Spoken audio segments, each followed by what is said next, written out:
मीठ ॲड केलेलं आहे. थोडं तेलही ॲड करायचं. हा मसाला सर्व मच्छीला लावून घ्यायचा.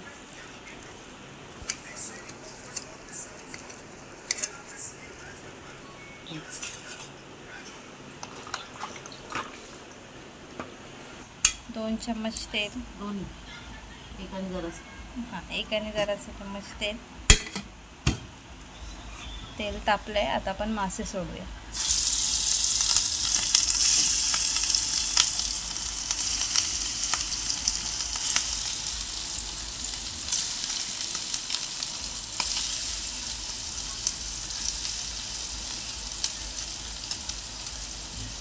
हे कसले मासे आहेत? हा कुपा आहे.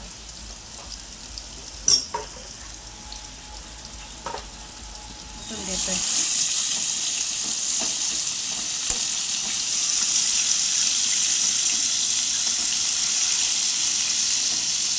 हे असे छान फ्राय झाले की परतायचे, नाहीतर लगेच परतले की ते कच्चे कच्चे लागतात आणि नीट मासे शिजलेले नसतात त्यामुळे.